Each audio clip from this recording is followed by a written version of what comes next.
சரி, இப்பொழுதும் ஆண்டவருடைய வார்த்தைகளுக்கு நேராக நாம் கடந்து செல்லலாம்.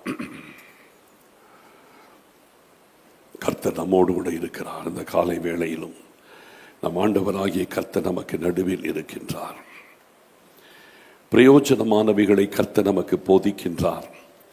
நாம் நடக்க வேண்டிய வழிகளில் அவர் நம்மை நடத்துகின்றார். நம்மேல் தம்முடைய கண்களை வைத்து நமக்கு ஆலோசனை தருகின்றார். எல்லாரும் ஆண்டவரை பார்த்து கேட்ப, ஆண்டவரே என் வாழ்க்கையோடு நீங்க பேசும், எனக்கு நீங்க பேசுங்க ஆண்டவரே, இன்றைக்கும் என் கூட நீங்க பேசி என்னை நடத்துங்கப்பா. சோத்தரிக்கிறோம் சோத்தரிக்கிறோம் சோத்தரிக்கிறோம் ஆண்டவரே, சோத்தரிக்கிறோம். இந்த வார்த்தைகள் எங்கள் ஆத்துமாவை பலப்படுத்தட்டும். உம்முடைய சத்தியத்திலே நடக்க எங்களுக்கு உதவி செய்யட்டும். எங்களை தாழ்த்தி அர்ப்பணிக்கிறோம். இயேசு கிறிஸ்துவின் மூலம் ஜெபிக்கிறோம் பிதாவே, ஆமென். இந்த நாளிலும் நம்முடைய தியானத்திற்கு ஆண்டவர் கொடுக்கிற வார்த்தை யோனாவின் புஸ்தகம் 2வது அதிகாரம் 8வது வசனத்தை வாசிக்கலாம். யோனாவின் புஸ்தகம் 2வது அதிகாரம் 8வது வசனம். பொய்யான மாயையை பற்றிக் கொள்ளுகிறவர்கள், பொய்யான மாயையை பற்றிக் கொள்ளுகிறவர்கள் தங்களுக்கு வரும் கிருபையை போக்கடிக்கிறார்கள், தங்களுக்கு வரும் கிருபையை போக்கடிக்கிறார்கள். யோனா மூலமாக இந்த வார்த்தை வந்ததுதான் ஆச்சரியமா இருக்குது. இந்த வார்த்தை வேற யாராவது சொல்லியிருந்தா கூட நமக்கு ஆச்சரியம் கிடையாது. யோனா மூலம் அந்த வார்த்தை வந்தது ஆச்சரியம். பொய்யான மாயையை பற்றிக் கொள்ளுகிறவர்கள் தங்களுக்கு வரும் கிருபையை போக்கடிக்கிறார்கள் என்ற வார்த்தையை யோனா சொல்றார். இந்த யோனா இப்படிப்பட்ட வார்த்தையை உச்சரிக்கிறாரே தவிர உண்மையாகவே இந்த பொய்யான மாயையை பற்றி கொண்டது யார் அப்படின்னு பார்த்தீங்கன்னா யோனா தான் ஜாஸ்தி. பொய்யான மாயையை பற்றி கொண்ட மனுஷன் யோனா தான்.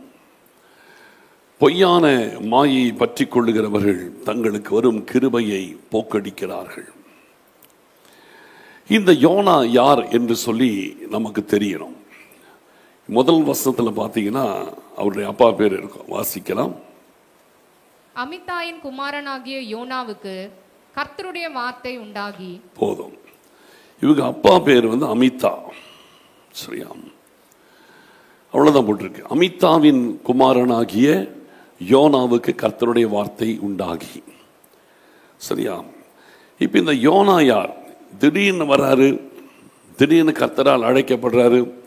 நினிவேக்கு போகும்படி கர்த்தர் சொல்றாரு. ஆனால் இவரோ தர்சீசுக்கு போக தீர்மானிக்கிறாரு.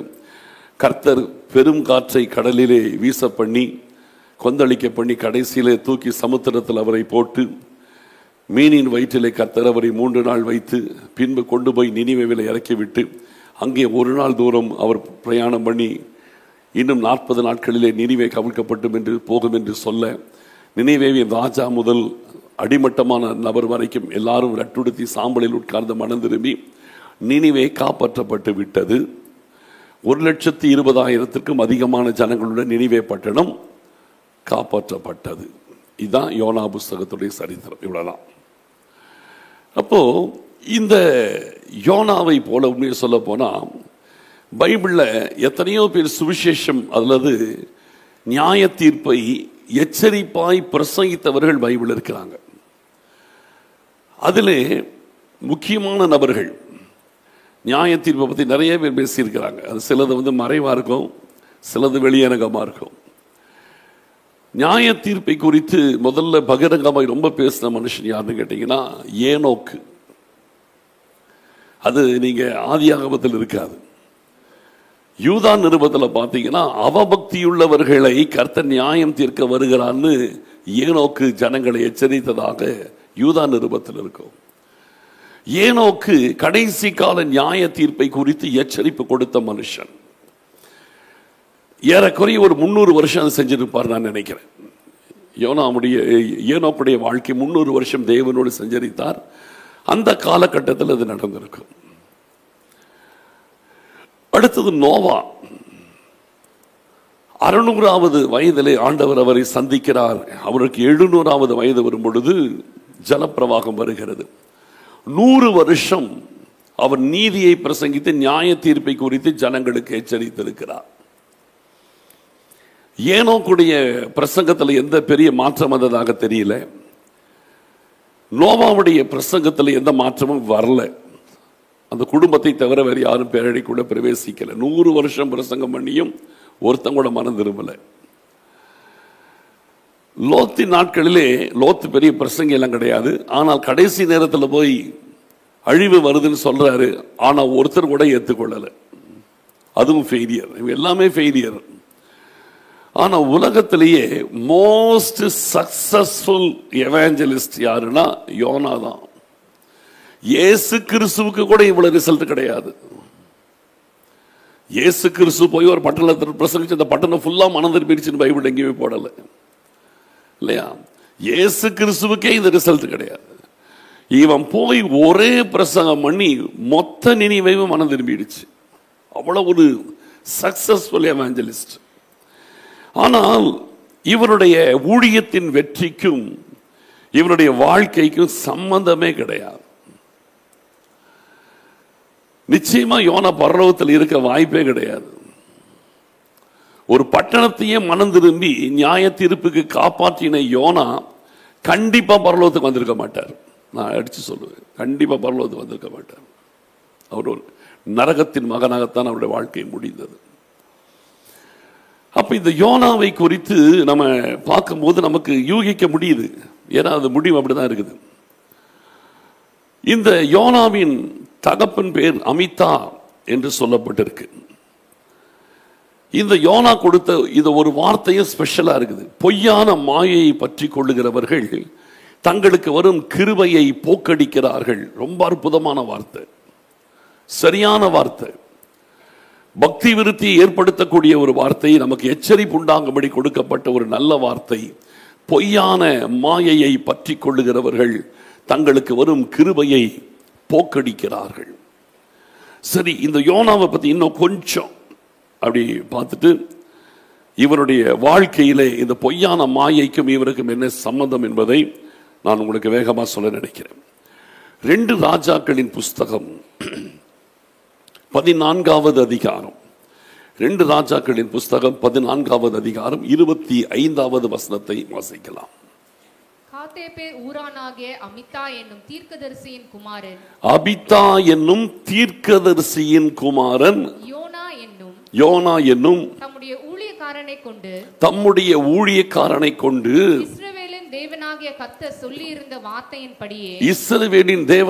கர்த்தர் சொல்லியிருந்த வார்த்தையின்படியே அவன் ஆமாத்தின் எல்லை முதற்கொண்டு சமபூமியின் கடல் மட்டுமுள்ள இஸ்ரவேலின் எல்லைகளை திரும்ப சேர்த்து கொண்டான். போதும். இந்த யோனாவுடைய ஹிஸ்டரி, அவருடைய பேக்ரவுண்ட், அவருடைய தகப்பனாகிய அமிதா யாருன்னா ஒரு ப்ராஃபட்.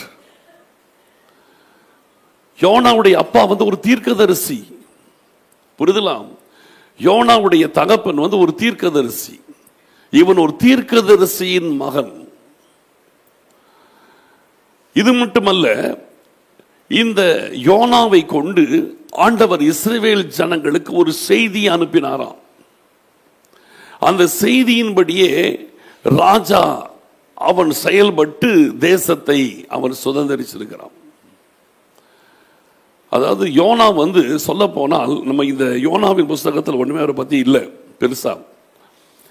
யோனா இந்த இடத்துல நானும் ரொம்ப நாள் யோசிச்சிருக்கேன், இவன் யார் இந்த யோனா? இவனை போய் கர்த்தர் இப்படி அனுப்புறாரு, யூஸ்லெஸ்ஸா இருக்கிறான், கொஞ்சம் கூட ஆத்ம பாரம் இல்லாம இருக்கிறான், இவனை வச்சு கர்த்தர் இவ்வளவு காரியம் செஞ்சிருக்கிறாரு, ஆனா இவன் லைஃப் ஏன் இப்படி இருக்குது நம்ம யோசிச்சிருக்கிறேன். ஆனால் இந்த ஹிஸ்டரியை பார்க்கும்போது யோனா ஒரு காலத்தில் சிறந்த ஒரு தீர்க்கதரிசியாய் தேவனுடைய மனுஷனாய் இருந்து தேவனுடைய வார்த்தைகளை இஸ்ரவேலின் ராஜாக்களுக்கு கொண்டு சென்ற ஒரு மனுஷன். இவன் மட்டுமல்ல, இவனுடைய தகப்பனாகிய அமிதா அவனும் ஒரு தீர்க்கதரிசி. ஒரு தீர்க்கதரிசி அபிஷேகம் இந்த வம்சத்தில் இருக்கிறது. தகப்பன் ஒரு தீர்க்கதரிசி, இவனையும் ஆண்டவர் ஊழியத்திற்கு தெரிந்து கொண்டிருக்கிறார். இதுல ரொம்ப ஆச்சரியம். சில இடத்துல அதெல்லாம் இது பெரும்பாலும் நடக்காது. தகப்பனுக்கு ஊழிய அழைப்பு இருக்கும், அதே அழைப்பு பிள்ளைக்கு இருக்குதான்னு பார்த்தீங்கன்னா இருக்காது. பெரும்பாலும் நான் பார்த்துருக்கேன். ஆனால் நிறைய இடத்துல அது தகப்பனுக்கு பிறகு பிள்ளை செய்கிறாங்க. அது ரொம்ப அபத்தமான காரியம். அப்படி கிடையாது. பைபிள் படி அப்படி கிடையாது. தகப்பனுக்கு அழைப்பு இருக்கும், தகப்பன் செய்வான். அதே ஊழியத்தை பிள்ளை செய்யணும்னு கட்டாயம் கிடையாது. அழைப்பு இருந்தால் செய்ய முடியும், அழைப்பில் என்ன செய்ய முடியாது. அதுக்கு பிரத்யேகமாக ஆண்டவருடைய அழைப்பை வழியில் பண்ண முடியாது. ஆனால் இன்னைக்கு நிறைய அது செய்கிறார்கள். பட் அது ஆண்டவருடைய பார்வையில் சரியானது கிடையாது. ஆனால் இது யோனா விஷயத்தில் அப்படி கிடையாது. இவனுடைய தகப்பன் அமித்தா அவன் ஒரு தீர்க்கதரிசி. யோனாவையும் தேவன் அழைத்திருக்கிறார். இஸ்ரவேலின் ராஜாக்களுக்கு கர்த்தர் இந்த யோனாவை கொண்டு செய்தியை அனுப்பினார் என்பதை இந்த 2 ராஜாக்கள் 14:25 சொல்லுகிறது. அந்த வார்த்தைகளை கேட்டு ராஜா செயல்பட்டு அவன் தேசத்திலே சில இடங்களை பிடிக்கிற விஷயத்தில் எல்லாம் யோனாவின் வார்த்தைகளை கொண்டு ராஜாவே செயல்பட்டு இருக்கிறான். அப்படிப்பட்டதான ஒரு நல்ல தீர்க்கதரிசியாய் இருந்திருக்கிறார். இப்போ ஆண்டவர் பார்க்கிறார், இவர் மூலமா யோனா மூலமாய் ஒரு செய்தி அனுப்பும் பொழுது ராஜாக்கள் செவி கொடுத்து இப்படியெல்லாம் ஊழியத்தில் பயன்படுத்தி இருக்கிறார். இப்போ யோனாவுக்கு அடுத்த ஒரு ப்ராஜெக்ட் இங்கே வந்திருக்குது. அந்த காலகட்டத்திலே பார்க்கும் பொழுது இந்த நினிவே பட்டணத்தின் பாவம் தேவ சமூகத்தை போய் எட்டியது. உலகத்தில் அந்தந்த நேரத்தில் நடக்கும். நோவாவின் நாட்களில் அது நடந்துச்சு. மனுஷனுடைய இருதயம் நித்தமும் பொல்லாததா இருந்தது. அது தேவனுடைய சமூகத்தில் நியாய தீர்ப்புக்கு போய் நின்றது. லோத்தின் காலத்திலே சோதம் கொமராவுடைய பாவம் பரலோக ராஜ்யத்தை எட்டினது. ஆண்டவர் நியாயம் தீர்ப்பதற்காக நேரடியாய் இறங்கி வந்தார். அதே போல இந்த யோனா வாழ்ந்த இந்த காலகட்டத்திலே நினிவே என்கிற பட்டணம், இந்த நினிவே பட்டணத்தை குறித்து நீங்கள் கவனித்து பார்த்தால் ஹிஸ்டரியில் பார்க்கும்போது இந்த பட்டணம் அந்த காலத்திலேயே வர்த்தகத்தில் மிகவும் பிரசித்தி பெற்ற, உலக லெவலில் மிகப்பெரிய அளவுக்கு பிஸ்னஸ் லேண்டாக இருந்திருக்குது.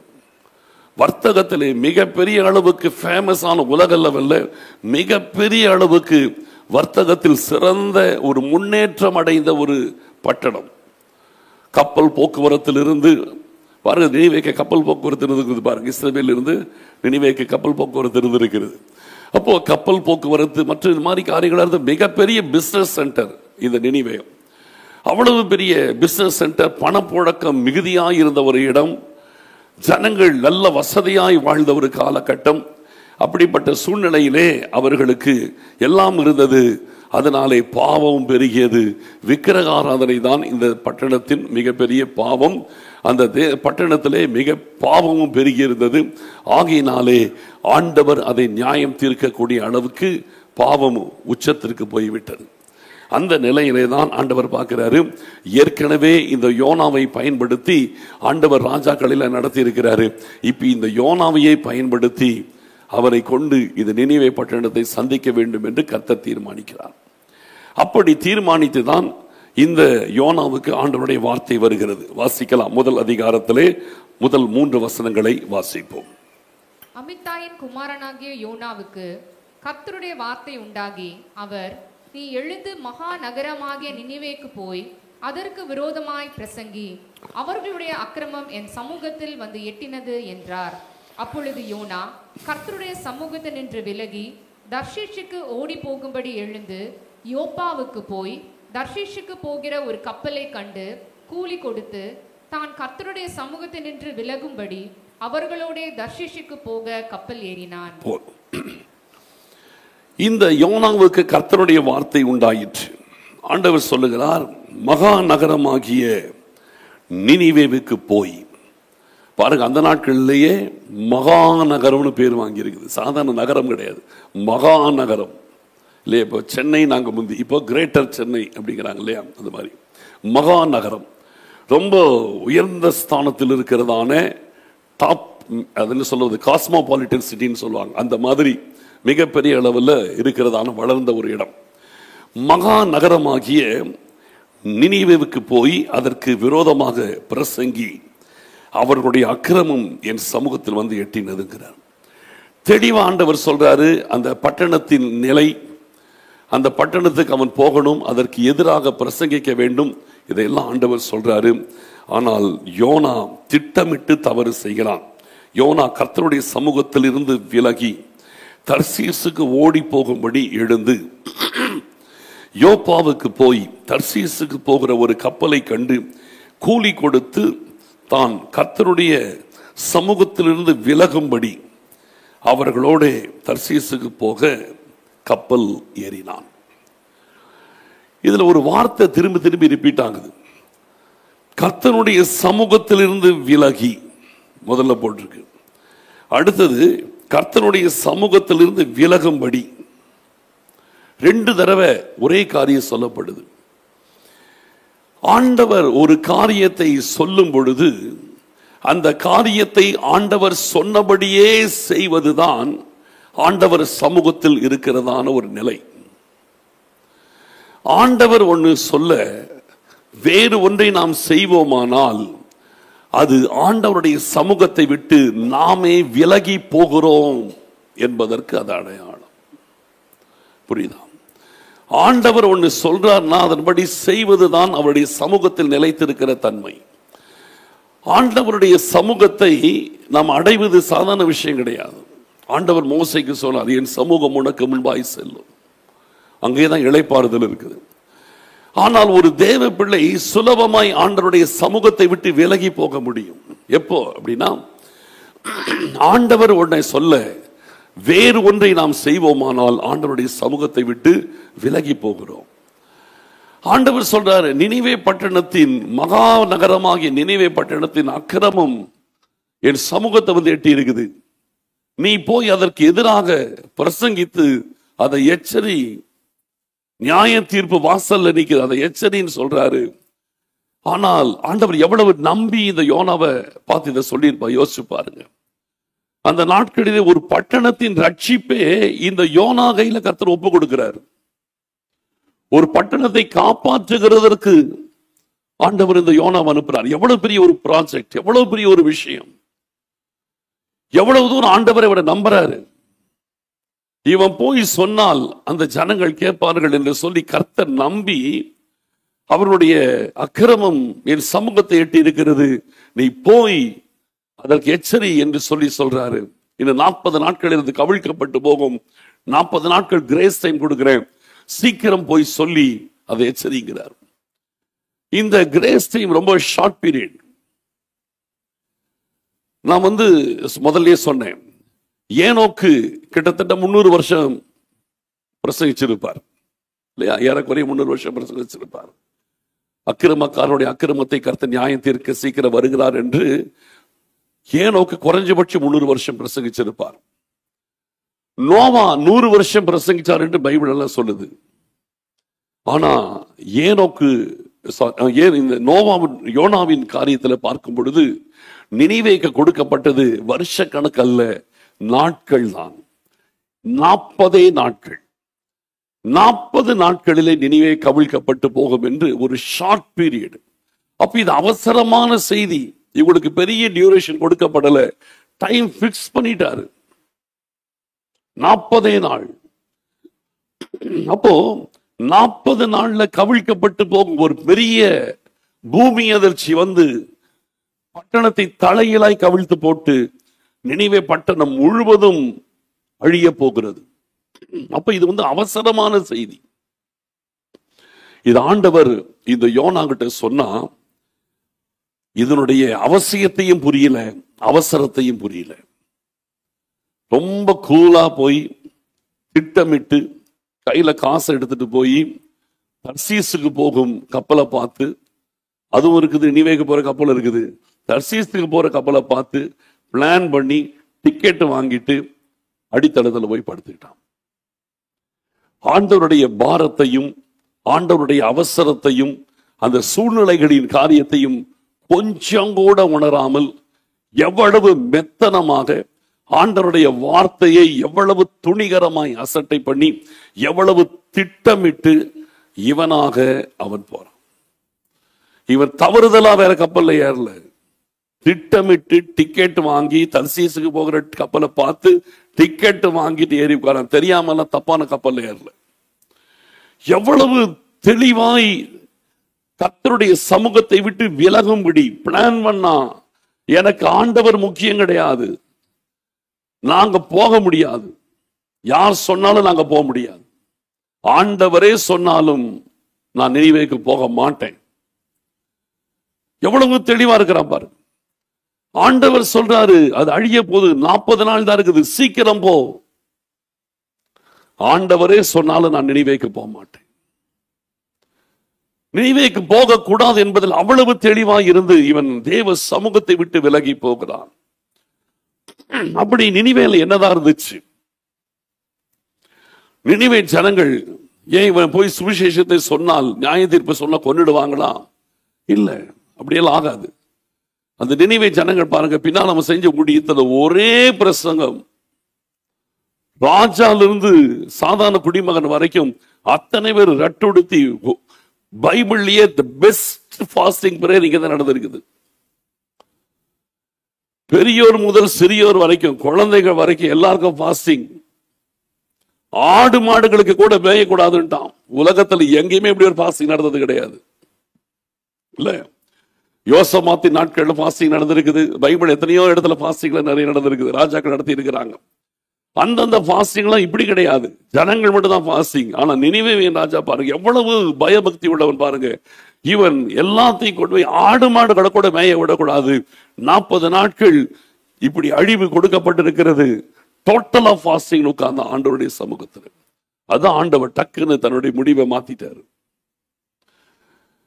இப்படிப்பட்ட ஒரு அவசரமான செய்தியை கர்த்தர் சொல்லியும் இவன் போகாததற்கு காரணம் என்ன அப்படின்னு கேட்டீங்கன்னா, அந்த ஜனங்கள் கொண்டுடுவாங்க அப்படிலாம் ஒரு பயம் கிடையாது. அந்த ஜனங்கள் புறஜாதி ஜனங்கள். இதுதான் ப்ராப்ளமே. இவன் ஒரு எபிரேயன். யோனா யாருன்னு கேட்டீங்கன்னா, யோனா ஒரு எபிரேயன், இஸ்ரவேல் வம்சத்தான். இஸ்ரவேலின் ராஜாவுக்கு போய் செய்தி அனுப்புனா போயிடுவான்.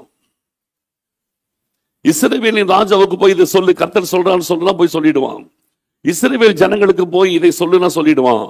ஆனால் புறஜாதிக்கு போய் சொல்லு ஆண்டவர் சொல்லும் போது போக மாட்டேன்ட்டான். புறஜாதிக கிட்ட நான் போய் சொல்றதா, புறஜாதிகளுக்கு போய் நான் எச்சரிப்பு கொடுக்கிறதா, புறஜாதி ஜனங்களின் நடுவில் போய் நான் பிரசங்கம் பண்றதா? எவ்வளவு ஒரு தவறான ஒரு கண்ணோட்டம் பாருங்க. இந்த யோனா போகாததற்கு காரணமே நினிவே ஒரு புறஜாதிகளின் பட்டணம். புறஜாதிகளின் நடுவில் நான் போய் நிக்க மாட்டேன். நான் யார்? யூத குலத்தான். என் குலம் என்ன? என் கோத்திரம் என்ன? என்னுடைய பின்னணி என்ன? எங்க அப்பா யாரு? எங்க அப்பா தீர்க்கதரிசி, நான் ஒரு தீர்க்கதரிசியின் மகன். என்ன வம்சம்? என்னுடைய பின்னணி என்ன தெரியுமா? என் குலம் என்ன? நான் இந்த கோத்திரத்தை சேர்ந்தவன். நாம் போய் புறஜாதிகளின் நடுவில் என்ன பேசுறதா? இதுதான் இவன் பிரச்சனை. பொய்யான மாயை பற்றி கொள்ளுகிறவர்கள் தங்களுக்கு வரும் கிருபையை போக்கடிக்கிறார்கள் சொன்னதுல முதல்ல பொய்யான மாயை பற்றி கொண்டது இவன் தான். அதான் நான் முதல்ல சொன்னேன், இவன் வாயில போய் இந்த வார்த்தை வந்துச்சுன்னா ஆச்சரியமா இருக்குது. பொய்யான மாயை பற்றி கொண்டவன் இவன் தான், இந்த யோனா தான். தன்னுடைய குல பெருமை, தன்னுடைய இன பெருமை, நான் ஒரு யூதன், யூத குலத்தான், இஸ்ரவேல் வம்சத்தான், நான் போய் புறஜாதிகளுக்கு நியாய தீர்ப்பை பிரசங்கிக்கிறதா? நடக்காத காரியம். ஆண்டவரே வந்து சொன்னாலும் செய்ய மாட்டேன், செய்யல. பொய்யான ஒரு மாயையை பற்றி கொண்டிருக்கிறான். இன்னைக்கு சொல்றேன், நம்முடைய வாழ்க்கையிலே கிறிஸ்துவை நாம் அறிவிக்கிறதற்கு எந்த இடத்திற்கு நம்மை இறக்கி விட்டாலும் அந்த இடத்திற்கு போகிறதற்கு தயாரா இருக்கணும். தெரியுமா? எந்த லெவல் ஜனங்களையும் சந்திப்பதற்கு நம்ம ஆயத்தமா இருக்கணும். எவ்வளவு அடிமட்டத்தில் இருக்கிறவர்களுக்கும் கிறிஸ்துவை அறிவிக்க வேண்டும் என்றால் தயாரா இருக்கணும். இதுல நம்முடைய பெருமை, நம்முடைய பின்னணி, நம்முடைய காரியங்கள் எதுவுமே இருக்கக்கூடாது. இன்னைக்கு இது ஏதோ ஒன்றை நம்ம பற்றி கொண்டிருக்கிறோம் என்றால் அதனாலே நம்மளால் இறங்கி போய் ஒரு மோசமான நிலைமையில் இருக்கிற ஒரு நபருக்கு கிறிஸ்துவை அறிவிக்க முடியாதபடிக்கு நம்ம ஏதோ ஒன்றை பற்றி கொண்டிருக்கிறோம் என்றால் அது ஆண்டவருடைய சமூகத்தை விட்டு விலகும்படி நாம் பொய்யான ஒரு மாயை பற்றி கொண்டிருக்கிறோம் என்ற அர்த்தம். புரியுதுங்களா? நேற்று என்னுடைய நண்பர் ஒருத்தரோடு பேசிட்டு இருந்தேன். சின்ன வயசுல என்னுடைய ஃப்ரெண்ட் அவரு. ஆனா இப்ப கர்த்தருக்குள்ள இருக்கிற ஒரு கர்த்தருடைய பிள்ளை. அப்போ பேசிட்டு இருக்கும்போது அவன் இப்போ அவன் இங்கே இல்லை, இங்கிலாண்டில் இருக்கான். சென்னைக்கு விசிட் பண்ண வந்தபோது நேற்று நான் போய் பார்த்தேன், பேசிட்டு இருந்தேன். அப்போ அவன் சொன்னான், ஒரு குறிப்பிட்ட ஒரு போதகரை குறித்து பேசிட்டு நாங்கள் சில பேசிட்டு இருந்தோம். அவர்கிட்ட அப்பாயின்மெண்ட் வாங்குறதே ரொம்ப கஷ்டம், அவரை பார்க்கவே முடியாது, யாருக்குமே அப்பாயின்மெண்ட் சீக்கிரம் கொடுக்க மாட்டார் அப்படின்னு.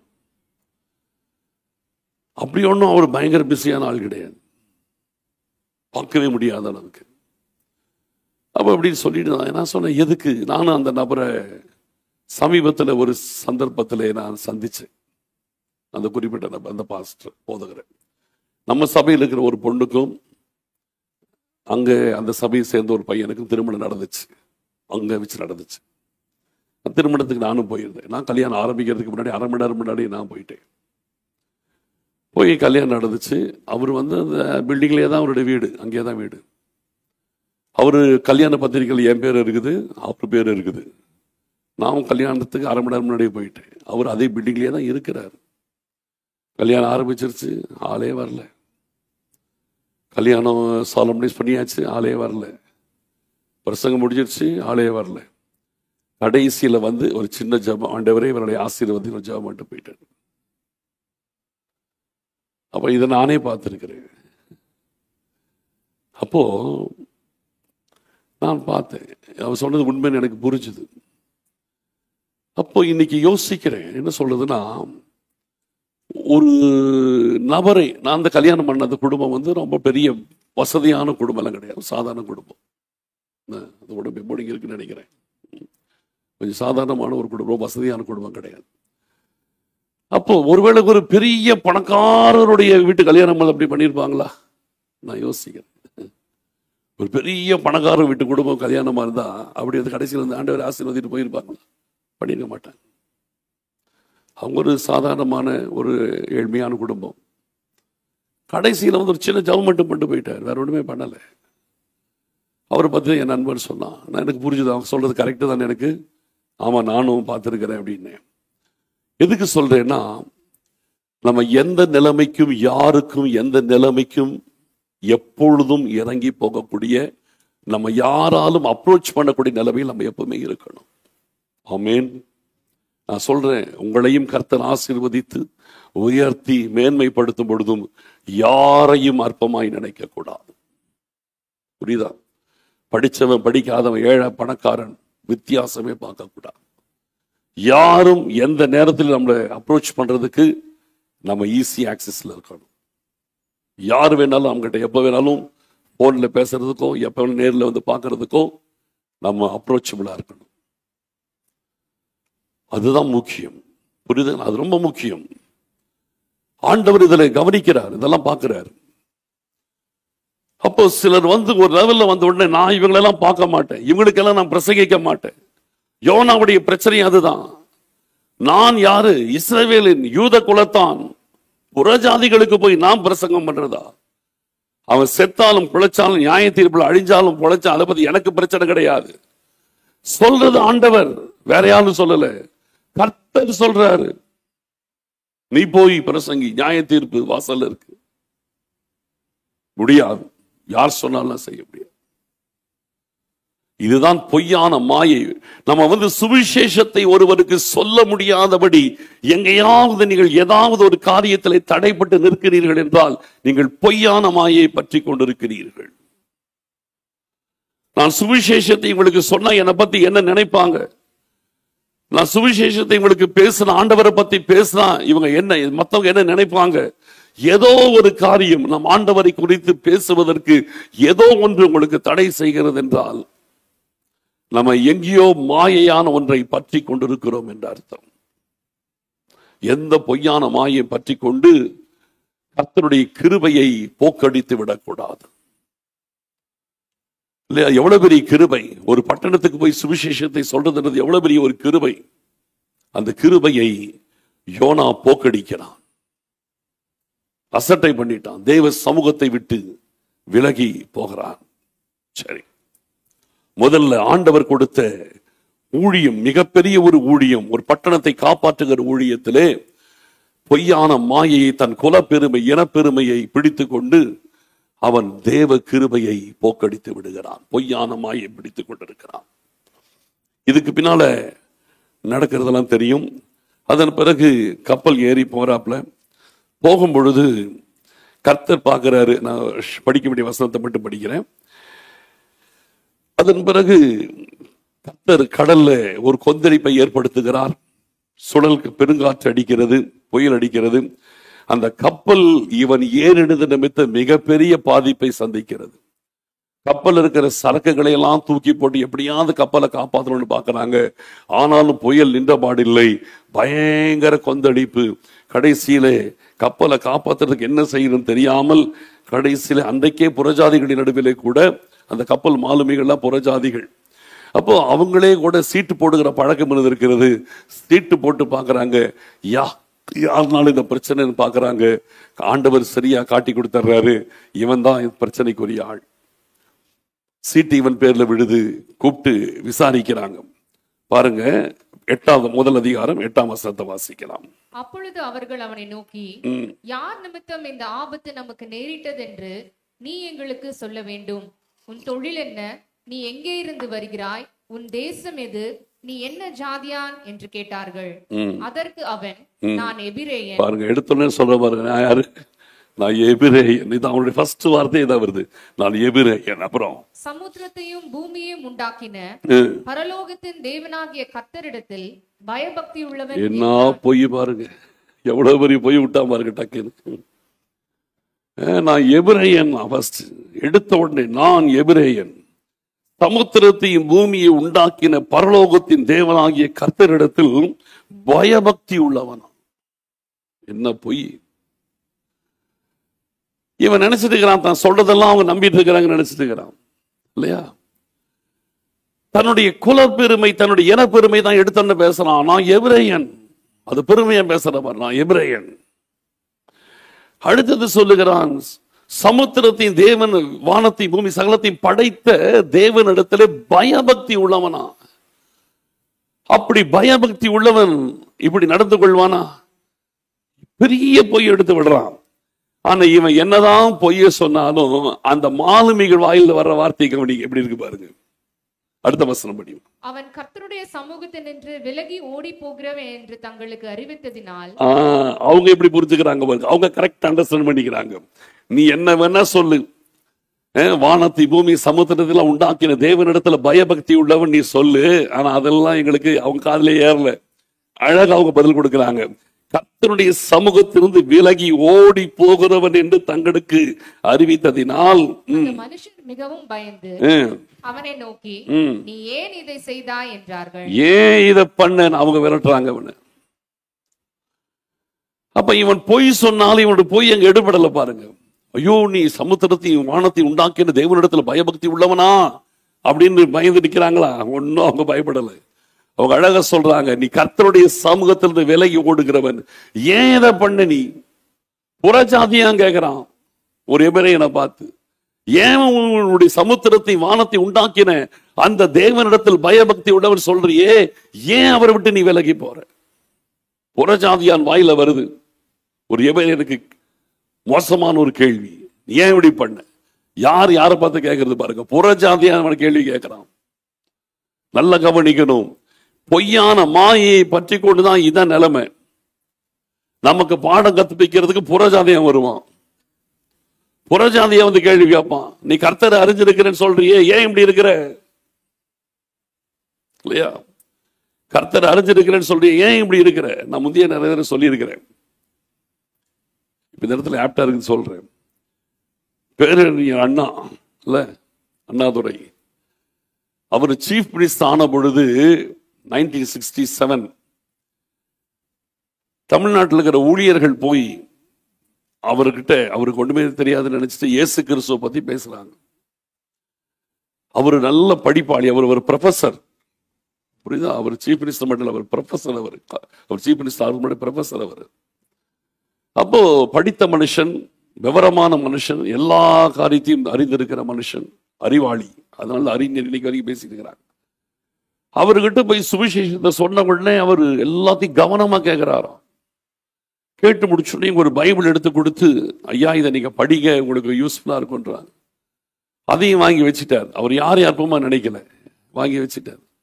வாங்கி வச்சுட்டு இவர் சொன்ன சுவிசேஷத்தை கேட்டுட்டு திருப்பி கேட்டாராம், இவ்வளவு அருமையான சத்தியத்தை வைத்து கொண்டு நீங்க ஏன் இன்னும் 2% அந்த உலகம் இந்த இந்தியாவில் இருக்கிறீங்க, போய் முதல்ல இதை எல்லாருக்கும் அறிவிங்க. யார் சொல்றது? புறஜாதி மனுஷன் சொல்றாரு. யாரை பார்த்து சொல்றாரு? ஊழியக்காரங்களை பார்த்து சொல்றாரு. ஏன் சோம்பேறியா உட்கார்ந்துட்டு இருக்கிறீங்க, போய் சுவிசேஷத்தை அறிவிங்கன்னு சொன்னார். சொல்றது யாரு? புறஜாதி மனுஷன். அப்போ ஆண்டவரை அறியாதிருந்ததான் அவர் அறிவாளி. அவர் சொல்றாரு, இந்த சுவிசேஷத்தை வைத்துக் கொண்டு நீங்க எப்படி நீங்க சுமார் 2% உட்கார்ந்துட்டு இருக்கிறீங்க, முதல்ல போய் எல்லாருக்கும் இதை அறிவிங்க. அப்ப பாருங்க, கர்த்தர் யார் மூலமா பேசுறாரு பாருங்க. ஒரு புறஜாதி நபர் மூலமா ஊழியக்காரங்களுக்கு கர்த்தர் பேசுறாரு. இந்த சத்தியத்தை நீங்க வச்சுட்டு இருக்காத, போய் எல்லாருக்கும் சொல்லு, எல்லாருக்கும் சொல்லு, எல்லாருக்கும் சொல்லு. இதைத்தான் இந்த இடத்துல இந்த புறஜாதி மாலுமிகள் கேட்கிறாங்க. நீ ஏன் தேவ சமூகத்தை விட்டு ஓடுற? ஏன் இப்படிப்பட்ட ஆண்டவரை விட்டு நீ ஓடுற? வானத்தை சமுத்திரத்தை பூமி எல்லாத்தையும் படைச்ச ஆண்டவருடைய சமூகத்தில் பயபக்தி உண்டவன் சொல்றையே, இந்த தேவனை விட்டு நீ ஏன் ஓடி போற? அவனை திருப்பி கேட்கிறான். அவனால் ஒன்றும் சொல்ல முடியல. கடைசியில என்ன செய்யணும்? என்னை தூக்கி சமுத்திரத்தில் போட்டுருங்க, அப்பொழுது சமுத்திரம் அமைதியாயிடுன்றான். ஆனால் இந்த புறஜாதி மாலுமிகளுக்கு ஒரு பயம். சமுத்திரத்தை இவனுடைய தேவன் இவ்வளோ பெரிய கொந்தளிப்பை கடல்ல உண்டாக்கக்கூடிய வல்லமையோட ஒரு தேவன், அப்படிப்பட்டவனை தூக்கி கடல்ல போட்டா நமக்கு ஏதாவது ஆபத்து ஆயிடுமோன்னு இவனை பத்திரமா ரிட்டர்ன் கொண்டு வந்து அங்கேயே கரையில் இறக்கி விடலான்னு பாக்குறாங்க. அப்படியே அந்த கப்பலை திருப்பி கொண்டு வந்து கரையில பத்திரமா இறக்கி விட்டுட்டு திருப்பி பிரயாணத்தை தொடரலாம் நினைக்கிறாங்க. ஆனால் அது நடக்கல. கடல் மும்முரமா இருக்கிறது, தொடர்ந்து ஓட்ட முடியல, செலுத்த முடியல. கடைசியில் வேற வழி இல்லாமல் தூக்கி சமுத்திரத்தில் போடுகிறார்கள். ஆண்டவரும் கிருபையாக, புரியுதுங்களா, அவன் ஆண்டவருடைய கிருபையை போக்கடிச்சுட்டே இருக்கிறான். ஆனாலும் ஆண்டவர் கிருபையாக அவனை ஒரு மீன் மூலமாக காப்பாத்துறார்.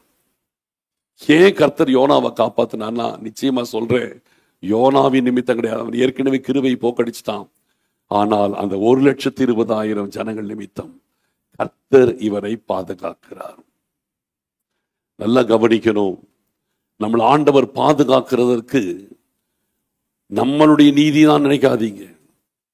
நம்மை சுற்றிலும் இருக்கிற புறஜாதி ஜனங்கள் ரட்சிக்கப்படணுன்றதுக்காக ஆண்டவர் நம்மை பத்திரமா பாதுகாத்து இருக்கிறார். புரியுதா? சுவிசேஷம் நான் சொல்றேன், கர்த்தருக்காக ஜெபிக்கிறேன், கர்த்தருக்காக ஊழியம் செய்யறேன், ஆண்டவருக்காக நிற்கிறேன், ஒவ்வொரு நாளிலும் இப்படி ஜெபிக்கிறேன், அது பண்றேன். இதனாலதான் கர்த்தர் என்ன பாதுகாக்கிறார். நான் ஞாயிற்றுக்கிழமை தவறாம சபைக்கு போறேன், இதனாலதான் கர்த்தர் பாதுகாக்கிறார். இப்படியெல்லாம் கனவு காணக்கூடாது. ஆண்டவர் நம்ம இந்த உலகத்திலே பாதுகாப்பாய் வைத்திருப்பதன் நோக்கம், இன்னும் ரட்சிக்கப்படாத ஜனங்கள் நிறைய பேர் இருக்கிறாங்க, அவர்களுக்கு ரட்சிப்பின் சுவிசேஷத்தை கொண்டு செல்வதற்காக ஆண்டவர் கிருபையாய் நம்மை பாதுகாத்துக் கொண்டிருக்கின்றார். புரியுதா? ஏதோ நம்முடைய நீதியினால நம்மளை ஆசீர்வதிச்சிருக்கிறார், நம்முடைய பக்தியினால கர்த்தர் நம்மை கனப்படுத்துகிறார். அப்படியெல்லாம் கனவு கண்டாதீங்க. இன்னும் ரட்சிக்கப்பட வேண்டிய ஜனங்கள் நிறைய இருக்கிறாங்க. அந்த ஆத்துமாக்களும் ரட்சிக்கப்படணும். இவங்களை வச்சுதான் அதை செய்து ஆகணும் என்றதுக்காக ஒருவேளை கிருபையாய் நம்மளை கர்த்தர் உயிரோடு வச்சிருக்கலாம். புரியுதா? கிருபையாய் நம்மளை உயிரோடு வச்சிருக்கலாம். ஏன்னா இன்னும் ரட்சிக்கப்படாத ஜனங்களுக்கு யார் மூலமா கொண்டு போறது? அதனால கர்த்தர் இந்த யோனாவை போல நம்மளையும் கூட கர்த்தர் பொறுமையா கர்த்தர் நம்மளை காப்பாற்றலாம். அதனால அசட்டை பண்ணிடக்கூடாது. புரியுதா? அசட்டை பண்ணிடக்கூடாது. இவன் கிருபையை போக்கடித்தான். சரி, இதெல்லாம் நடந்துருச்சு. கர்த்தர் அவனை மீனின் வயிற்றிலே கொண்டு போய் இறக்கி விட்டார். இறக்கின பிறகு அதுக்கு நடந்ததெல்லாம் நமக்கு தெரியும். இந்த 3ஆம் அதிகாரத்தில் அவன் போய் 3 நாள் பிரயாணம் பண்ணக்கூடிய விஸ்தாரமான நகரம் நினிவே நடந்து போனா 3 நாள் நடக்கணும் அந்த பட்டணத்துக்கு ஃபுல்லா போனா. ஆனா இவன் செஞ்சது 1 நாள் தான் நடந்தான். ஆண்டவர் சொன்ன வேலையை கூட அவன் ஃபுல்லா செய்யல, 3 நாள் நடக்கல. ஆனால் ஒரே 1 நாள் நடந்து படிச்சிடலாமா? 3ஆம் அதிகாரத்தில் 3-4 வசனங்களை படிக்கலாம். யோனா எழுந்து கர்த்தருடைய வார்த்தையின்படியே நினிவேக்கு போனான். நினிவே 3 நாள் பிரயாண விஸ்தாரமான மகா பெரிய நகரமா இருந்தது. யோனா நகரத்தில் பிரவேசித்து 1 நாள் பிரயாணம் பண்ணி இன்னும் 40 நாள் உண்டு, அப்பொழுது நினிவே கவிழ்க்கப்பட்டு போம் என்று கூறினான். ஒரே ஒரு நாள் பிரயாணம் பண்ணி அவன் பிரசங்கிக்கிறான். இந்த வார்த்தைகளை கேட்டு நினிவே பட்டணத்து ஜனங்கள் மனம் திரும்பி விட்டார்கள். இதெல்லாம் அந்த 3ஆம் அதிகாரத்தில் வருது. ராஜா முதற்கொண்டு சாதாரண குடிமகன் வரைக்கும் எல்லாரும் தங்களை தாழ்த்தி ரட்டுடுத்தி சாம்பலில் உட்கார்ந்து அவர்கள் மனம் திரும்பி விட்டார்கள். கர்த்தர் அவர்களுக்கு செய்ய நினைத்த தீங்கை நியாய தீர்ப்பை செய்யாதபடிக்கு கர்த்தர் மனஸ்தாபப்பட்டார். 10ஆம் வசனத்தை மட்டும் படிப்போம். அவர்கள் தங்கள் பொல்லாத வழியை விட்டு திரும்பினார்கள் என்று தேவன் அவர்களுடைய கிரியைகளை பார்த்து தாம் அவர்களுக்கு செய்வேன் என்று சொல்லியிருந்த தீங்கை குறித்து மனஸ்தாபப்பட்டு அதை செய்யாதிருந்தார். கர்த்தர் இப்பொழுது அவரை விட்டுட்டார். இது நடந்த பிறகு யோனாவுடைய லைஃப்ல அடுத்த சில விஷயங்கள் ஆரம்பிக்கிறது. 4ஆம் அதிகாரம் வாசிக்கலாம். யோனாவுக்கு இது மிகவும் விசனமாயிருந்தது. அவன் கடும் கோபம் கொண்டு கர்த்தரை நோக்கி விண்ணப்பம் பண்ணி, ஆ கர்த்தாவே, நான் என் தேசத்தில் இருக்கும் போதே நான் இதை சொல்லவில்லையா? இது நிமித்தம் தான் முன்னமே தர்ஷீஷுக்கு ஓடி போனேன். நீர் இரக்கமும் மன உருக்கமும் நீடிய சாந்தமும் மிகுந்த கிருபையும் உள்ளவரும் தீங்குக்கு மனஸ்தாபம் படுகிறவருமான தேவன் என்று அறிவேன். இப்பொழுது கர்த்தாவே, என் பிராணனை என்னை விட்டு எடுத்துக்கொள்ளும். நான் உயிரோடு இருக்கிறதை பார்க்கிலும் சாகிறது நலமாயிருக்கும் என்றான். போதும். யோனா எவ்வளவு தூரம் அவனுடைய இருதயம் ஆண்டவருக்கும் அவனுக்கும் தூரத்தில் இருக்குது பாருங்க. ஆண்டவர் இந்த ஜனங்களின் மனதிருப்பலை பார்த்து உடனே மனஸ்தாபப்பட்டு நியாய தீர்ப்பை ஸ்டாப் பண்ணிட்டாரு. இது யோனாவால் ஏற்றுக்கொள்ளவே முடியல. அவன் கடுங்கோபம் கொண்டு யாருகிட்ட? கர்த்தர்கிட்ட கடுங்கோபம் கொண்டான். கர்த்தரை நோக்கி விண்ணப்பம் பண்ணி, ஆ கர்த்தாவே, நான் என் தேசத்தில் இருக்கும் பொழுதே நான் இதை சொல்லவில்லையா? என்ன சொல்லிருப்பான்? இது நிமித்தமே நான் முன்னமே தர்சீசுக்கு ஓடி போனேன்.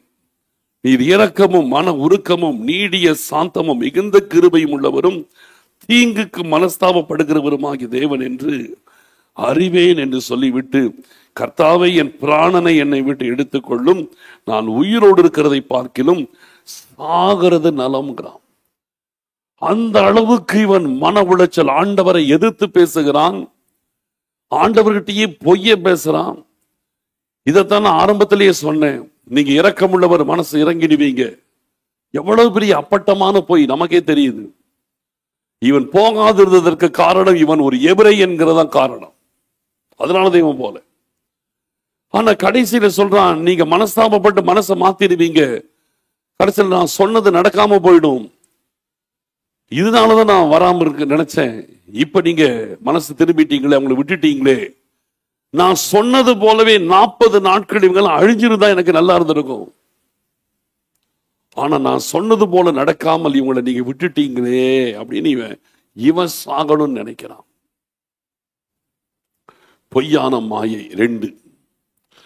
தான் நினைச்சபடிதான் எதையும் நடக்க வேண்டும். தான் சொல்றதுதான் எல்லாம் நடக்கணும். ஆண்டவருடைய சித்தம் எல்லாம் எனக்கு முக்கியம் கிடையாது. நான் நினைச்சது செய்வேன், நான் நினைச்சது நடக்கணும், நான் சொல்றது நடக்கணும். வேற எதை பத்தி எனக்கு கவலை கிடையாது. இது ஒரு மாயையான ஒரு காரியம். 2வது, இன்னைக்கு சொல்றேன், ஆண்டவருடைய நினைவுகளும் நம்முடைய நினைவுகளும் என்னைக்குமே டேலி ஆகாது. பெரும்பாலும் மாறும். நம்முடைய நினைவுகளும் ஆண்டவருடைய நினைவுகளும் மாறும். ஆண்டவர் அதை ஏற்கனவே சொல்லிட்டார். ஏசாயா 55 படிக்க வேண்டாம். உங்கள் நினைவுகள் என் நினைவுகள் அல்ல, உன் வழி என் வழிகளும் அல்லன்றார். பூமியை பார்க்கிலும் வானம் எவ்வளவு உயரமாக இருக்கிறதோ அப்படியே உங்கள் நினைவுகளை பார்க்கிலும் என்னுடைய நினைவுகள், உங்கள் வழிகளை பார்க்கிலும் என்னுடைய வழிகள் உயர்ந்திருக்கிறது, வேறுபடுகிறது. அப்படி இருக்கும் பொழுது பல நேரத்தில் நம்முடைய நினைவுகளும் ஆண்டவருடைய நினைவுகளும் டேலியாகாது. எந்த சூழ்நிலையில் சொல்ற, ஆண்டவருடைய நினைவுகளுக்கு நம்மை முற்றிலும் அது எதுவானாலும் விட்டு கொடுக்க தெரியணும். நான் நினைச்சதுதான் நடக்கணும், நான் நினைச்சதுதான் நான் செய்வேன். ஆண்டவருடைய வார்த்தை விட என் நினைவுகளும் என்னுடைய வார்த்தைகள் என்னுடைய செய்கை தான் முக்கியம் என்று நினைப்பது மிகப்பெரிய மாயையை பற்றி கொள்ளுகிறது. என்னைக்குமே சொல்றேன், விட்டு கொடுக்க தெரியணும். ஆண்டவருடைய வழிகளுக்கு நம்ம விட்டு கொடுக்க தெரியும். ஆண்டவருடைய நினைவுகளுக்கு நம்ம விட்டு கொடுக்க தெரியும். இந்த யோனாவுடைய வாழ்க்கையில பாத்தீங்கன்னா, ஆண்டவருடைய மனதுருக்கம் இவனுக்கு கோபத்தை உண்டு பண்ணுச்சு. ஆண்டவர் அவர்களை விட்டது இவனுக்கு எரிச்சலை உண்டு பண்ணுச்சு. அந்த 1,20,000 பேர் சாகாமல் போனது இவனுக்கு எரிச்சலை ஏற்படுத்தியது. ஆனாலும் ஆண்டவர் கிருபை உள்ளவர், இவனை உயிரோடு வச்சிருக்கிறார். நான் சாகிறது நல்லதுங்கிறான், நான் உயிரோடு இருக்கிறதை பார்க்கலும் சாகிறது நல்லது. எந்த அளவுக்கு அவனுடைய மைண்ட் ஆண்டவரை விட்டு தூரம் இருக்கு பாருங்க. ஆனாலும் ஆண்டவர் கிருபையாய் விட்டு வச்சிருக்கிறார். அப்புறம் தொடர்ந்து படிப்போம். அதற்கு கர்த்தர், நீ எரிச்சலா இருக்கிறது நல்லதோ என்றார். பின்பு யோனா நகரத்திலிருந்து புறப்பட்டு நகரத்துக்கு கிழக்கே போய் அங்கே தனக்கு ஒரு குடிசையை போட்டு நகரத்துக்கு சம்பவிக்க போகிறதை தான் பார்க்கும் மட்டும் அதன் கீழ் நிழலில் உட்கார்ந்திருந்தான். யோனாவுக்கு தலையின் கீழ் நிழலுண்டாயிருக்கவும் அவனை அவனுடைய மனமடிவுக்கு நீங்களாக்கவும் தேவனாகிய கர்த்தர் ஒரு ஆமணக்கு செடியை முளைக்க கட்டளையிட்டு அதை அவன் மேல் ஓங்கி வளர பண்ணினார். அந்த ஆமணக்கின் மேல் யோனா மிகவும் சந்தோஷப்பட்டான். போதும். இவன் எவ்வளவு மோசமானவன் நினைச்சாவே அருவருப்பா இருக்கு. இவனுடைய காரியத்தை நினைச்சாலே இல்ல. இவன் ஆண்டவர் வந்து மன்னிச்சுட்டேங்கிறாரு. நான் செய்யாம உங்களுக்கு நான் நியாய தீர்ப்பு செய்ய மாட்டேன்னு சொல்லிட்டாரு. சொன்னாலும் இவனுக்கு ஆண்டவருடைய வார்த்தையின் மேல முழு நம்பிக்கை இல்லை. எப்படியும் இவங்க அழியணும். அவனால் அந்த ஊருக்குள்ள இருக்க முடியல. நகரத்தை விட்டு வெளியே வந்துட்டானா, ஒதுக்குப்புறமாய் வந்து இவனுக்கும் ஒரு குடிசையை போட்டுட்டு 40 நாள் வெயிட் பண்ணிட்டு இருக்கிறான். இந்த ஊருக்கு வெளியே இருந்துட்டு இந்த நகரம் அழிகிறத பாக்குறதுக்குன்னு குடிசை போட்டு உட்கார்ந்துட்டான். அழிவை பார்க்கறதுக்குன்னே உட்கார்ந்துட்டான். அப்ப இவன் எவ்வளவு தூரம் தன்னுடைய வார்த்தையை சாதிக்கிறதற்கு அவன் எவ்வளவு தூரம் அதுல தன்னை அர்ப்பணிச்சிருக்கிறான் பாருங்க. ஆண்டவருடைய மனதுருக்கத்திற்கு மாறாக தன்னுடைய காரியம் தான் நடக்கணும். ஆண்டவர் சொல்றது நடக்கக்கூடாது, நான் சொன்னது நடக்கணும். ஆண்டவர் இப்ப என்ன சொல்லிட்டாரு, உன்னை நான் மன்னிச்சுட்டேன், நியாய தீர்ப்பு கொடுக்க மாட்டேன்ட்டாரு.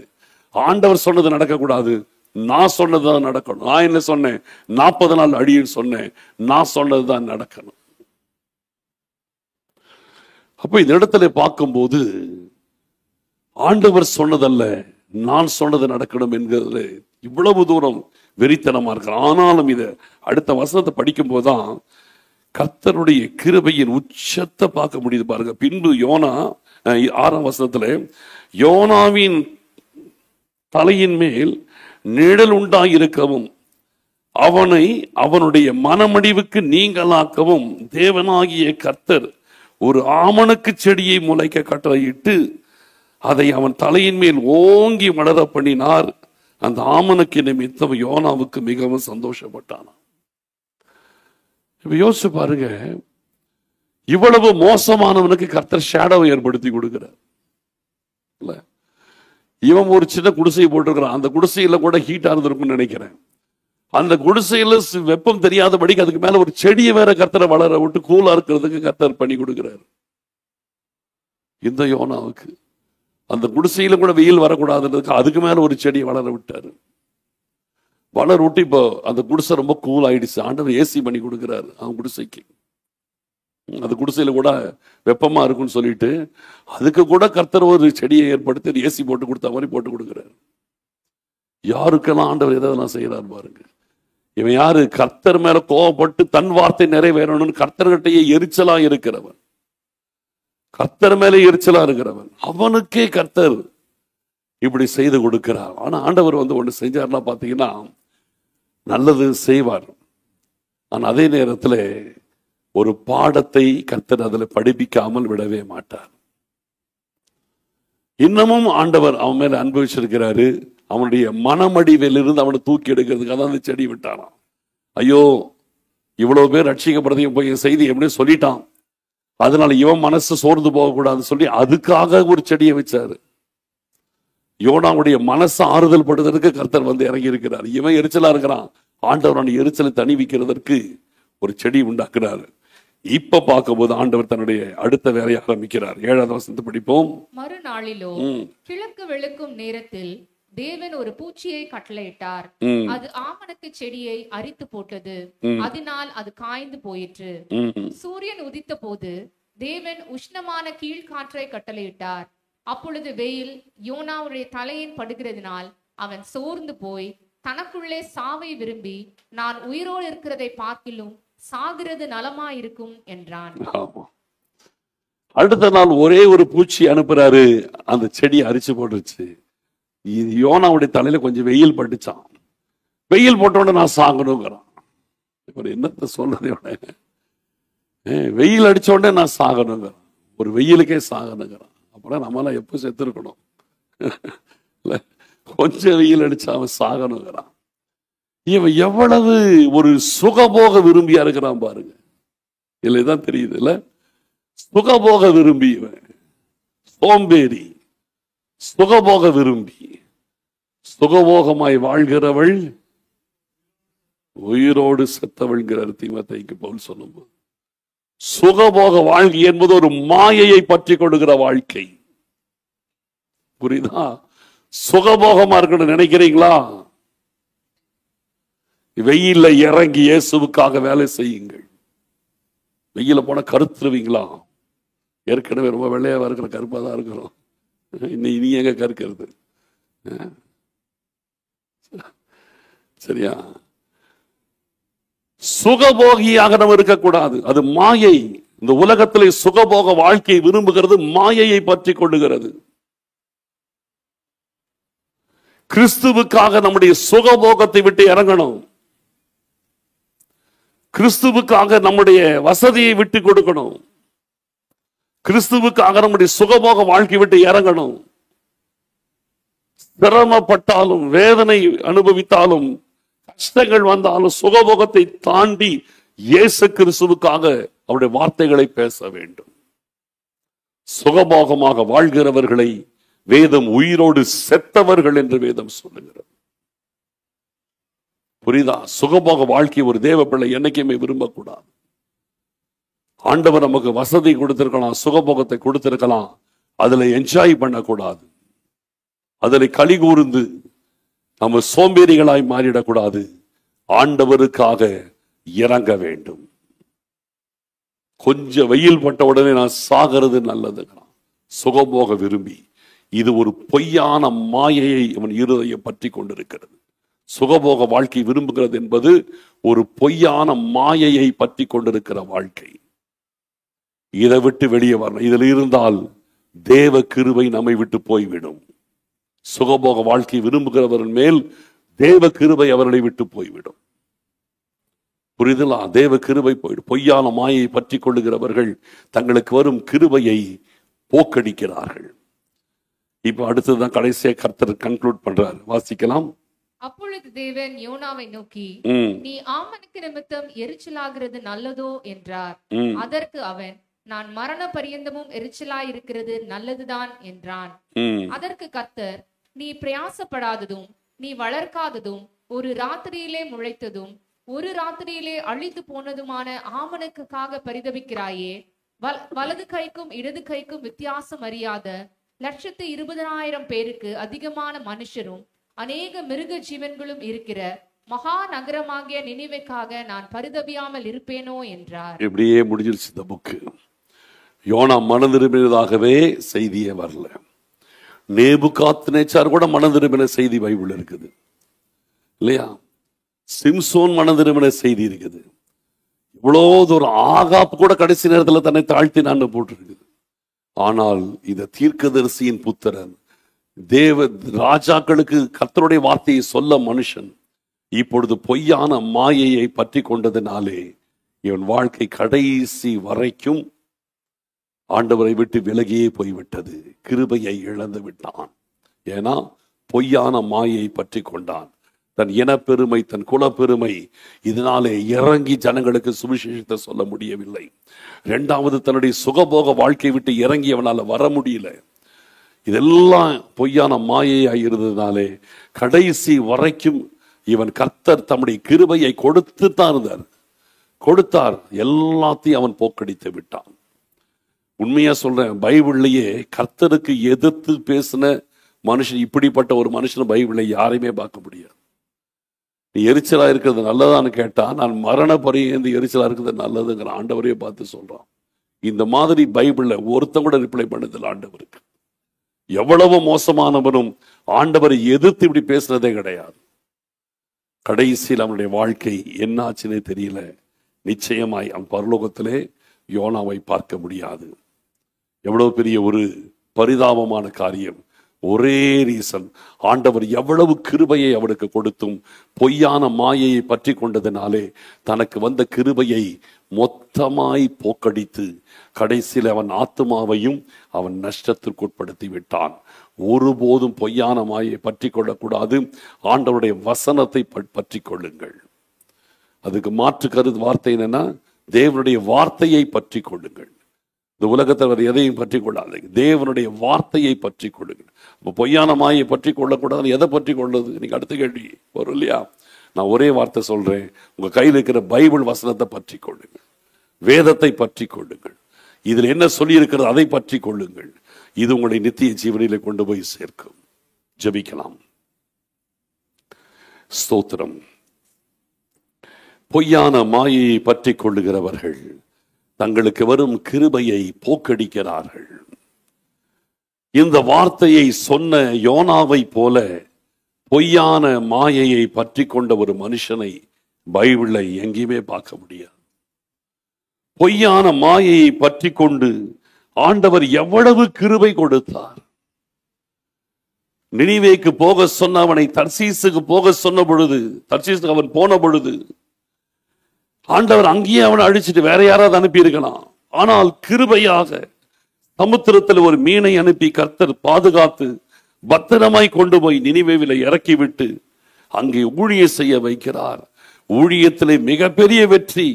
அவன் சந்தோஷப்பட்டு களி கூர்ந்திருக்கணும். நான் வந்தது சக்சஸ்ஃபுல் ஆயிடுச்சே, வந்து ஒரு பிரசங்கத்திலே முழு பட்டணம் மணந்திருந்துடுச்சே, அவன் கொண்டாடி தீர்த்து இருக்கணும், செலிப்ரேட் பண்ணி இருக்கணும் ஆண்டவருக்கு. அவன் எரிச்சல் அடைந்தான். எரிச்சல் அடைந்து ஒரு குடிசையை போட்டுக்கொண்டு நகரத்திற்கு வெளியே போயிருக்கிறான். இன்னும் 40 நாட்கள்ல இந்த நகரம் அழியும், அதற்கு வரும் அழிவை பார்க்கணும்னு உட்கார்ந்துட்டு இருந்தான். எவ்வளவு ஒரு மோசமான காரியம். காரணம் என்ன? புறஜாதிகளுக்கு நான் இறங்கி எப்படி சுவிசேஷத்தை சொல்றது? நான் யார்? நான் ஒரு எபிரேயன். நான் போய் புறஜாதிக்கு சுவிசேஷத்தை சொல்றதா? இதுதான் இவனுடைய காரியம். நான் சொல்றேன், உங்களுக்கு எத்தனையோ பொசிஷன்ஸ் இருக்கலாம், எத்தனையோ ஸ்டேட்டஸ் இருக்கலாம், எத்தனையோ பொசிஷன் இருக்கலாம். அதை வைத்துக் கொண்டு நீங்கள் அடிமட்டத்தில் இருக்கிற ஒரு நபரை சந்திக்க நமக்கு மனம் வராவிட்டால் நாம் பொய்யான மாயை பற்றி கொண்டிருக்கிறோம். எந்த சூழ்நிலையிலும் அடிமட்டத்தில் இருக்கிற யாரையும் சந்திப்பதற்கு நாம் ஆயத்தமாக இருக்க வேண்டும். யாரும் நம்மளை சந்திப்பதற்கு நம்ம ஆக்சசிபிளா நம்ம இருக்கணும். யாரும் நம்ம எந்த நேரத்தில் நம்ம இடத்துல கான்டாக்ட் பண்ணக்கூடிய லெவல்ல நம்ம இருக்கணும். இயேசு கிறிஸ்து அப்படிதான் இருந்தார். அவர் யாருக்கும் அப்பாயின்மெண்ட் எல்லாம் பிக்ஸ் பண்ணது கிடையாது. இயேசு கிறிஸ்துவை போல பிஸியான நபர் யாருமே கிடையாது. என்னை பார்க்க வரணும், அப்பாயின்மெண்ட் பிக்ஸ் பண்ணிட்டு தான் வரணும் அவர் என்னைக்குமே சொன்னது கிடையாது. நடுராத்திரியில வருகிற நிக்கதேமுக்கு அவர் உட்கார்ந்து பேசினார். எந்த நேரத்தில் யார்கிட்டயும் உட்கார்ந்து அவர் பேசினார். சமாரிய ஸ்திரீ ஊரிலேயே பாவியாய் கருதப்பட்டவள், இவகிட்ட நம்ம பேச நம்மளை என்ன நினைப்பாங்க? அவர் நினைக்கல. இயேசு கிறிஸ்துவும் ஒரு யூதன் தான். பிறப்பிலே அவர் ஒரு யூதன், பிறப்பிலே இயேசு கிறிஸ்துவும் ஒரு எபிரேயன். பிறப்பின்படி இயேசு கிறிஸ்துவும் ஒரு எபிரேயன் தான். ஆனால் அந்த எபிரேயன் சமாரிய ஸ்திரீ இடத்துல பேசுவதற்கு வெட்கப்படவில்லை. அவ சொல்றா, நீர் யூதனாய் இருக்க சமாரிய ஸ்திரீயாகி என்னிடத்திலே தாகத்துக்கு தாய் என்று எப்படி கேட்கலாம்னு கேட்கிறார். அவளுக்கே ஒரு காம்ப்ளெக்ஸ் இருக்குது. ஒரு யூத மனுஷன் என்கிட்ட வந்து தண்ணி கேட்கிறாரு, இப்படி கேட்க மாட்டாங்களே. ஒரு யூதர் சமாரியின் இடத்துல சரிக்கு சமமாய் உட்கார்ந்து பேச மாட்டாங்களே. இந்த யூத மனுஷன் இயேசு என்கிட்ட வந்து தண்ணி கேட்கிறாரே, அவளே அதனால ஏற்றுக்கொள்ள முடியல. ஆனால் இயேசு கிறிஸ்து எதை பத்தியும் கவலைப்படல. அவருக்கு தேவை தேவனுடைய ராஜ்யம் அந்த பெண்ணுக்குள்ள போகணும், அந்த பெண்ணுக்குள்ள ரட்சிப்பு வரணும். அந்த பெண்ணை ஊரே ஒதுக்கி இருக்கலாம், ஆனாலும் அவளுக்கு நான் சுவிசேஷத்தை சொல்லணும். இயேசு கிறிஸ்து மாத்திரம், நான் ஒரு எபிரேயன், நான் ஒரு யூதன், இந்த சமாரிய ஸ்திரீகிட்ட நான் பேச முடியாது நினைச்சிருந்தார், நான் என்ன இருக்கும்? யோசிச்சு பாருங்க. இவன் தான் ஒரு எபிரேயன்கிறான். இயேசு கிறிஸ்து அப்படி நினைச்சிருந்தார், சமாரியா பெண்ணுக்கு, அந்த ஸ்திரீக்கு ரட்சிப்பு கிடைச்சிருக்காது. சமாரியா பட்டணத்தில் மேலும் 2 நாள் தங்கியிருந்து வேற ஊழியம் அவர் செய்தார். அந்த அளவுக்கு அவர் இறங்கி போனார். இயேசு கிறிஸ்துவுக்காக நாமும் எந்த லெவலுக்கு இறங்கி போக தெரியணும். யாரையும் அற்பமா நினைக்க கூடாது, யாரையும் அசட்டை பண்ணக்கூடாது, யாரையும் நம்ம கீழ்த்தரமாய் நினைக்க கூடாது. கர்த்தர் நம்மை எவ்வளவு உயர்த்தினாலும் மேட்டிமை நமக்கு வரக்கூடாது. எவ்வளவு தூரம் நம்மை மேன்மைப்படுத்தினாலும் தாழ்மையோடு நம்ம இருக்க தெரியணும். யாரு நம்ம கிட்ட பேசுறதுக்கு நம்ம ஆக்சசபிளா நம்ம இருக்கணும். நம்மை மறைத்து கொள்ளக்கூடாது. அதுதான் காரியம். இவன் யூத குல பெருமை, எபிரேயன் என்கிற அந்த பெருமைதான் இவனை புறஜாதிகளுக்கு நடுவிலே போக முடியாதபடி தடுத்தது. பொய்யான மாயை. அடுத்தது தனக்கு ஒரு கூடாரத்தை போட்டுக் கொள்ளுகிறான். போட்டுக்கொண்டு அதுல ஆண்டவர் நிழல் கொடுக்க ஆமனுக்கு செடியை கொடுக்கிறார். இப்ப சுகபோகத்தை விரும்பிட்டான். இப்ப அவனுக்கு சந்தோஷமா இருந்துச்சான். அடுத்த நாள் ஆண்டவரை ஒரு சின்ன பூச்சியை அனுப்பி அதில் அழிச்ச உடனே, வெயில் பட்ட உடனே மறுபடியும் கோபம் வந்துருச்சு அவனுக்கு. சுகபோக விரும்பி பொய்யான மாயை பற்றி கொண்டிருக்கிறான். தனக்கு வரும் கிருபையை போக்கடிக்கிறான். முதலாவது அவன் ரட்சிப்பின் சுவிசேஷத்தை சொல்லுகிற விஷயத்திலே பொய்யான மாயையில நின்னா தடுத்து நின்றுச்சு. இப்ப அவனுடைய ஆத்மாவுக்கே அவன் பற்றி கொண்டது சுகபோக விரும்பியா இருந்ததுனாலே அது அவனுடைய ஆத்மாவையே நஷ்டமாகிடுச்சு. இப்ப ஆண்டவர் கேட்கிறார், நீ எரிச்சலாக இருக்கிறது நல்லதா? நான் மரண பரியந்தம் எரிச்சலாக இருக்கிறது நல்லதுதான். ஒரு இரவிலை முளைத்ததான இந்த ஆமனுக்கு செடியை குறித்து நீ இவ்வளவு பரிதபிக்கிறாயே. வலது கைக்கும் இடதைக்கும் வித்தியாசம் அறியாத 1,20,000 அதிகமான ஜனங்களுள்ளதான இந்த பட்டணத்திற்காக நான் பரிதபியாமல் இருப்பேனோ என்று ஆண்டவர் கேட்டுட்டு அப்படியே முடிச்சிட்டார் அந்த புக்கை. அவனுடைய காரியம் அதோடு முடிஞ்சிருச்சு. இப்ப அவனுடைய ஆத்மாவே போயிடுச்சு. பொய்யான மாயை பற்றி கொள்ளுகிறவர்கள் தங்களுக்கு கர்த்தர் எவ்வளவு கிருபை கொடுத்தாலும் அதை போக்கி விடுகிறார்கள். நான் சொல்றேன், கர்த்தருடைய பிள்ளைகளே, தேவனுடைய வார்த்தையை மாத்திரம் பிடித்துக் கொள்ளுங்கள். பொய்யான மாயை உங்களை சுத்தி சுத்தி வரும், அதுல மாட்டிக்காதீங்க. எந்த பொய்யான மாயையில மாட்டிக்கொள்ளாதீங்க. சத்திய வசனத்தை மாத்திரம் பிடித்துக் கொள்ளுங்கள். உங்க கையில் இருக்கிற பைபிளை பிடிச்சுங்க. வேத வசனத்தை பிடித்துக் கொண்டால் அந்த மாயைக்குள் நீங்கள் அகப்பட மாட்டீர்கள். கர்த்தருடைய வசனத்தை பிடித்துக் கொள்ளுங்கள். ஸ்தோத்திரம். உமக்கு நன்றி ஆண்டவரே, நாங்கள் உம்மை ஸ்தோத்தரிக்கிறோம். ஸ்தோத்தரிக்கிறோம் ஆட்பா, நாங்கள் உம்மை ஸ்தோத்தரிக்கிறோம், ஸ்தோத்தரிக்கிறோம். எங்கள் மகா பரிசுத்தமுள்ள எங்கள் அருமையான பிதாவே, தேவரீர் இந்த நாளிலும் கூட எங்களை தாழ்த்தி உடைய கரங்களில் ஒப்புக் கொடுக்கிறோம் அப்பா. பொய்யான மாயை பற்றி கொள்ளுகிறவர்கள் தங்களுக்கு வரும் கிருபையை போக்கடிக்கிறார்கள் என்று வேதம் சொல்லுகிறதே.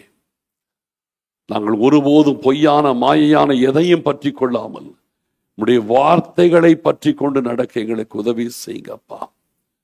எங்களை தாழ்த்தி அர்ப்பணிக்கிறோம். நீங்க மகிமைப்படுங்க. ஸ்தோத்திரம், நன்றி செலுத்துகிறோம். சோத்தரிக்கிறோம், சோத்தரிக்கிறோம், சோத்தரிக்கிறோம்.